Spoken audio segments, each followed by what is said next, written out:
Welcome to the first in the Crosstown Bits and Bites series, and this one is about Mount Dennis, where it all begins or ends, depending on your perspective. One sunny March day, I made the 45-minute walk to Mount Dennis, the community immediately south of Weston, where I live. Given the distance, it's largely unexplored territory for me, but a good starting point for my Crosstown Bits and Bites series. Mount Dennis is the most westerly of the 25 communities now connected to each other and to the rest of the city by the long-awaited Eglinton Crosstown LRT. My walk down Weston Road took me past many city planning signs tucked among the hodgepodge of storefronts, from V's, my favorite vegetarian Caribbean restaurant, to endless cannabis shops and convenience stores, to Culinarium, which offers Italian cooking classes, and more. The planning signs signal how this part of Toronto will be transformed with new housing. With the recent economic downturn, construction is on hold, with the exception of the Dennis, which broke ground last fall. Close to the main community intersection of Eglinton and Weston Road, the Dennis will be a 448-unit, 37-story purpose-built rental building. The mix of unit size, 66 studios, 203 one-bedroom, 133 two-bedroom, and 46 three-bedroom apartments, together with the inclusion of 89 affordable units, means this development is a better fit than some of the recently built shoebox condos we've seen sprouting in other parts of Toronto. I hope this is a trend for this neighborhood and for the city. When I arrived at Mount Dennis's main Eglinton and Weston Road intersection, I headed straight to Super Coffee, where I grabbed a window seat.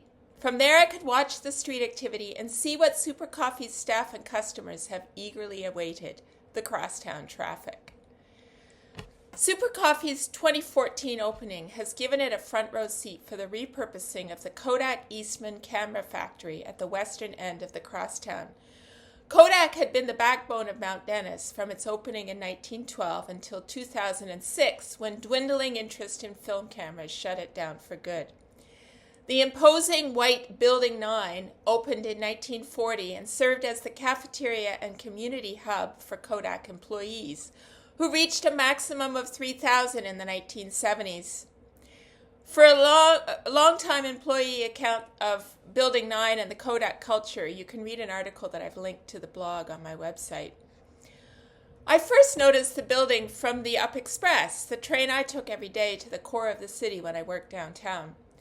The Up provided fleeting looks only, but I knew crosstown construction required moving the 3,000-ton building 200 feet to lay a new foundation and then moving it back again.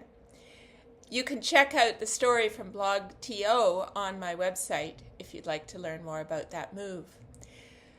That happened nearly a decade ago. Now Building 9 is up and running as the station that is, for now anyway, the western terminus of the Crosstown line. Before I ventured across to explore that station, though, I enjoyed my grilled panini with roasted red and yellow pepper, zucchini, and cheese, and a double-shot regular milk latte. I was encouraged by the panini grill marks, foreshadowing the well-melted cheese that lay inside. The vegetables were roasted to soft, but not mush. The latte, with its nearly inescapable heart art, was strong and hot. If you're looking for a solid, well-priced local lunch, check it out. You won't be alone. I certainly wasn't. On a Wednesday at noon, tables were occupied by a range of people: women alone and in pairs, a man with a hard hat, students, a regular stream of takeout traffic, and one other woman with her MacBook, a regular, who knew the table with the power outlet. People greeted each other and the service staff, if not friends, at least friendly. From my vantage behind my MacBook, sans outlet, I had a good look at the building across the diagonal intersection of the two main arteries of Weston Road and Eglinton, where Mount Dennis is painted. Each 8-foot-high block cap letter is sky blue, shadowed by aquamarine on a backdrop of pink, burgundy, red, and black designs that look like the doodling I once did on the phone pad, back when we had phone pads and we doodled. The Mount Dennis sign is on the building that once held Schiller Restaurant, but since 2023, instead of customers ordering Korean bulgogi, People entering 1161 Weston Road are put through their dance paces by Igor Borisov, one half of the Ukrainian newcomer couple who own Ballroom Expressions. Last fall, I treated myself to a few lessons, and I know the passion and enthusiasm, and yes, fun, Igor brings to his lessons. Can recommend. And what a great addition to this community in transition. I drained the last of my coffee, exited, and crossed first Weston Road and then Eglinton to get myself on the northeast corner. Fuchsia hoarding on my right kept me safe from Eglinton traffic and guided me to the Mount Dennis station doors. On my left, a stylized bicycle etched into the glass walls of a lockup, which I hope in a couple of months will be packed with commuter two-wheelers. I entered the main station doors where walls, windows, and escalators sparkled with newness. The escalator directly in front of me, though, wasn't working. I'm sure they're on it.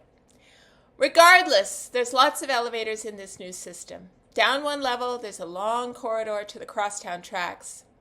An appointment in Weston called, though, so instead of taking my inaugural Crosstown trip, I took the escalator up to the Up Express tracks instead. The Crosstown and a new Up Express GO train stop means Mount Dennis is poised for change. Even more is on the way when the LRT line extension is completed, going another 9 stops west to Renforth. Once people discover Mount Dennis's charms and all those other buildings start going up, let's hope it can maintain that community vibe I felt in Super Coffee.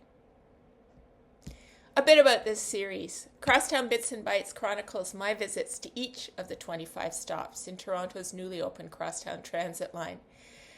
Eglinton Avenue spent 15 years under construction, and with the project plagued by delays and overspending, wreaking havoc on the communities along a 19-kilometer stretch of a central east-west urban artery.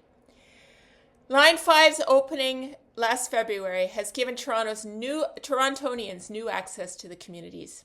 Check them out. Wherever you are, I hope my series prompts you to get out and explore new parts of your community. Thanks so much for watching.